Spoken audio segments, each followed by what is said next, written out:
What is up, YouTube? This is Jacob, and welcome back to the Christian Perspectives 2004 YouTube channel. And in today's video, we are going to be talking about the reliability of the Gospel of John. So for those of you who don't know the history of the Gospels, the Gospel of John was the final Gospel of Jesus Christ written. My understanding of the order that the Gospels were written, it was Mark's Gospel that was written first, which is Peter's account of Jesus, but it was written by Mark.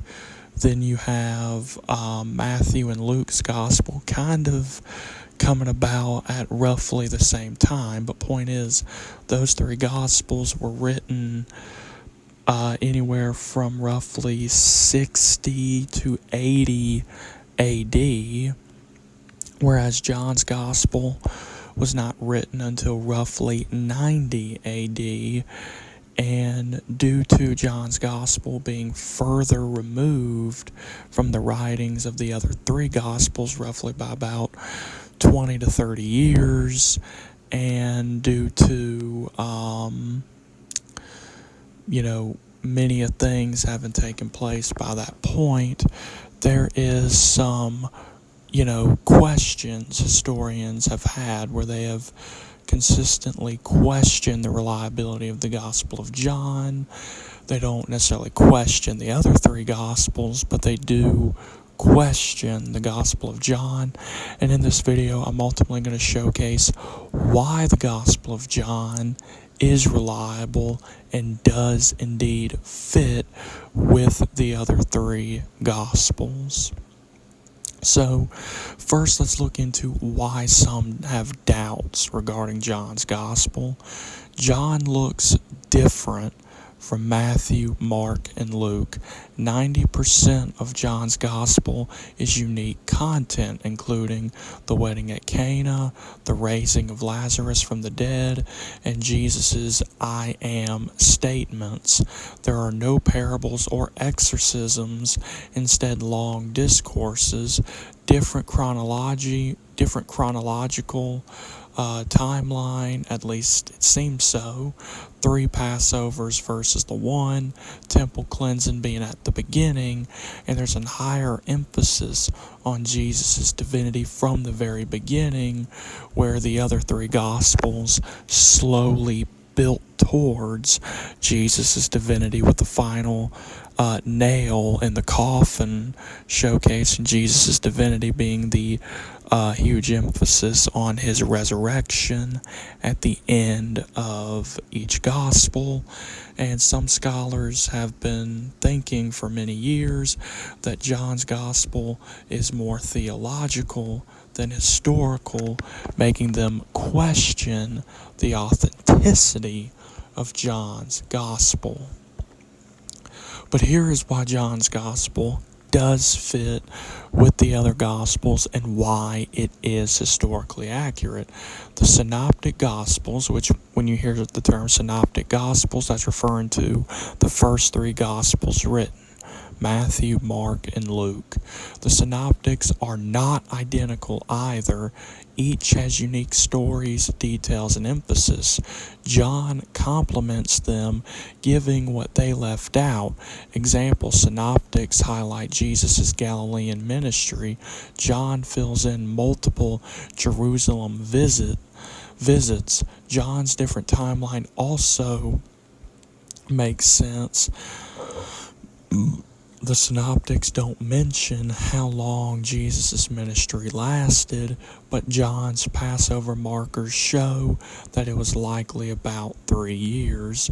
John arranges material thematically, not strictly chronologically, showing meaning behind events, while the Synoptics give a more sequential flow.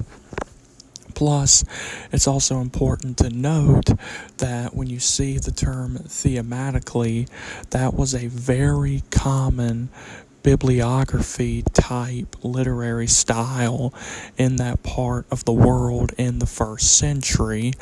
Not every biography about a person was always chronological. So John's gospel is clearly not always chronologically based. Rather, John's gospel, and when you read John's gospel, it's clear it jumps around. John's gospel starts towards the end of Jesus' ministry with him cleansing the temple, but then it jumps to earlier in the ministry as well. So John's gospel is bouncing back and forth with John recording every major event that he can possibly remember from Jesus' ministry.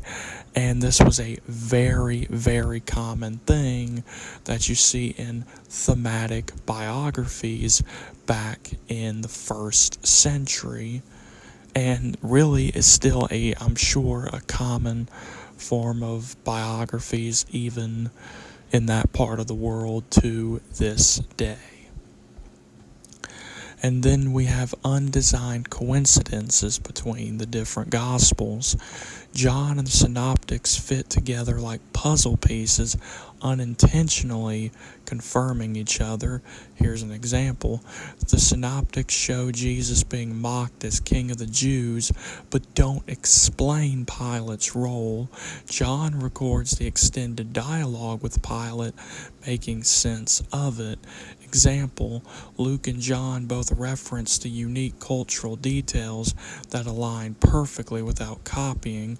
These overlaps show independent eyewitness testimony rather than collusion. So each claim, each event, there are certain events in each of the four Gospels that, say, for example, when you read Mark's Gospel and it tells you a teaching or a parable or a story that Jesus told that at surface value Mark's gospel makes you scratch your head, but then you turn over to Luke's gospel and you see more clarification. It shows reliability because, again, you must remember each gospel is from different eyewitnesses. John's gospel comes from the prophet John's viewpoint. Luke's gospel comes from many different people's viewpoints, predominantly Gentile. Matthew's gospel comes from Matthew's perspective, and Mark's gospel comes from Peter's perspective. So the perspectives are very different, to where the fact that you have different teachings, different moments in each gospel perfectly aligning like puzzle pieces uncoincidentally shows that these are indeed independent eyewitness testimony rather than some form of collusion. And then you have eyewitness backing confirming the unique stories recorded in the Gospel of John, like the I Am story. John's Gospel circulated while many eyewitnesses were still alive. If John had invented major events like raising Lazarus, the early church could have easily challenged it, but instead the church universally embraced it, showing it matched what eyewitnesses already knew. Because you must remember, people worshipped Jesus as God long before any of the Gospels were written, long before any of Paul's letters were written, long before any pen to paper was put for the New Testament. People worship Jesus as God, and there are outside historical records from Jewish and Roman historians and authorities that confirm this. And you have the historical account that all of a sudden hundreds of thousands of Jews all of a sudden stopped worshiping the Sabbath on Saturday and began worshiping on Sunday, which clearly showcases that a major event took place, and that major event being the resurrection of Jesus. So clearly there is a plethora of historical evidence before any pen to paper was put for the gospel that people were already worshiping Jesus as a risen Savior, as a Yahweh God Himself in the flesh, worshiping Him as God long before any pen to paper was put for the New Testament. Plus, it's important to know cultural tradition. Jewish tradition was a oral tradition. Not everything was written immediately at the time, and the gospel of Jesus Christ was spread initially by oral tradition, and towards the mid-first century, 60 to 80 AD, that's when you started to see the oral tradition of these gospels, and people like Matthew, Mark, Luke, and then towards the end of the first century, John, write their accounts of Jesus so that the gospels can forever be preserved and not lost to time. Which ultimately, if they were never written, they wouldn't have been lost to time because, again, of the strong Jewish oral tradition, which is how the Gospels, again, were initially circulated.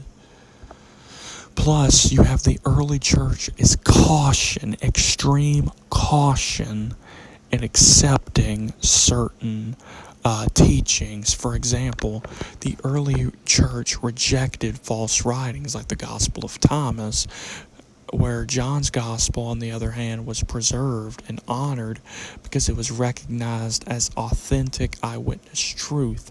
This is the disciple who testifies to these things. John's gospel, chapter 21, verse 24.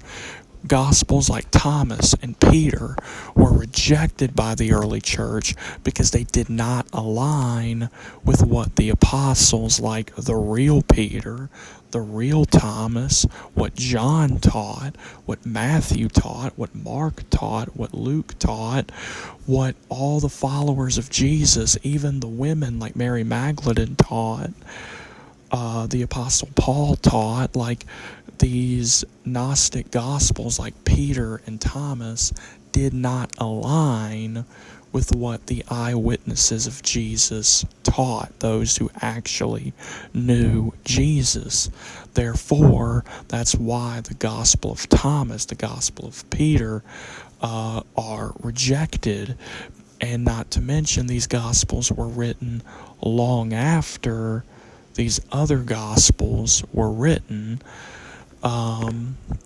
So there's no historical reliability behind the Gnostic Gospels, and they are in clear refutation of the people's eyewitness accounts and teachings who actually saw and knew Jesus, including, again, the real Peter, the real Thomas, the real John, the real Matthew, and so on and so forth, the real Barnabas, and so on and so forth.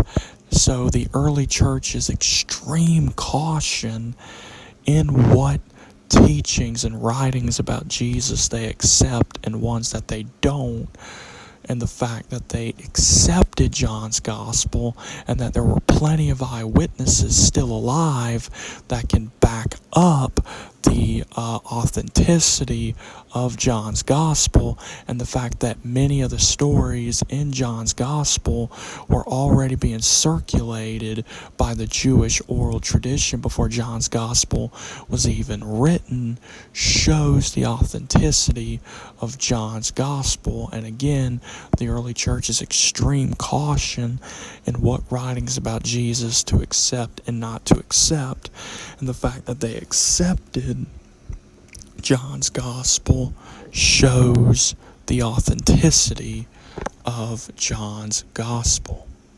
Plus, it's also important to note John's prophetic role. You see, John was far more than an apostle.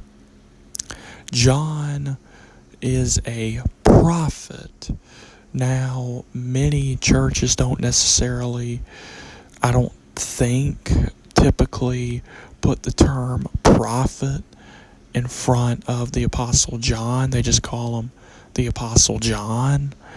But considering how he received the prophecy of Revelation, that does, according to the Old Testament book of Deuteronomy, which gives you basically a strict guide on how to determine someone's prophethood, and the fact that John checks off every bullet point, it shows that John is indeed a prophet. So yes, John was an apostle, but he was, very different. He was a prophet. So John's prophetic role is very important to emphasize. John not only walked with Jesus, but also received the revelation. As a prophet, his gospel carries spirit-inspired insight into Jesus' identity and mission. This explains the depth and theological richness in John's account. That's why John's gospel is more open about Jesus' identity, and that's why John's gospel records the parts about the one that Jesus loved. That's referring to John, and that's even mentioned at the end of the gospel, that John is the apostle that Jesus loved, because that's the one that Jesus handpicked to be a prophet. And remember, John is the only apostle that didn't die. Every other apostle, every other disciple, they were executed either by Jewish authorities or Roman authorities, but John uniquely was exiled to a prison where he ultimately received the vision of Revelation and ultimately wrote it down and sent it out in mass numbers to all of the underground churches at the time. And that proves the Apostle John's prophethood. So John naturally is going to have more insight on Jesus' identity, on the meanings of Jesus' teachings, whereas Peter, Matthew, Mark, and Luke, even Paul, while they may have good understanding of Jesus' teachings, while they may know who Jesus is and they do recognize him as Lord, God, and Messiah, however, some of the more deep meanings within Jesus' teachings that we find in John's Gospel, they don't necessarily know or understand because they were just apostles, whereas John was a prophet. So I think John's prophetic role is very, very important to emphasize. So this ultimately strengthens authenticity. The differences among the four Gospels are not contradictions, but different perspectives on the same truth. If they were identical, critics would call it collusion. However, their diversity shows independence. Together, the four Gospels give us a fuller, richer, and historically reliable portrait of Jesus. So, if the four Gospels all said the exact same thing, word for word for word for word for word, and there were no differences, if the four Gospels all had the same stories and there was no unique story to any of the four Gospels or any added context to any of the stories in any of the four Gospels, then that would be mass collusion.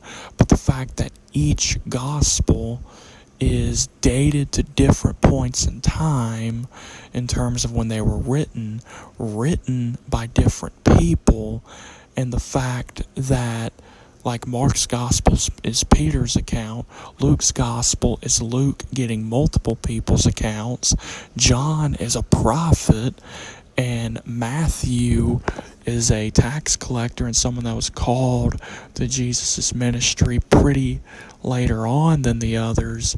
it showcases various different perspectives from various different walks of life, but the fact that they all connect perfectly like pieces of a puzzle and all give the exact same message, which is Jesus is Yahweh God in the flesh. He is the fulfillment of the Torah of the Old Testament, and that he is the life, the way, and the truth, and that he died on a cross and rose from the dead on the third day, ascended to heaven, and is coming back again, showcases not collusion, but historical reliability of the four Gospels, painting a perfect portrait on who Jesus is. And when you study first century history, you will never run in to a non-supernatural Jesus. The Christian Jesus is the historical Jesus. So, in conclusion, I hope and pray this video was very insightful for you, the viewer. I hope you all understand how reliable the Gospel of John is, along with re-emphasizing the reliability of the Gospels of Matthew, Mark, and Luke as well. The four Gospels are reliable and showcase who Jesus is. Follow Jesus. Follow Jesus. God bless you all, and thank you for watching.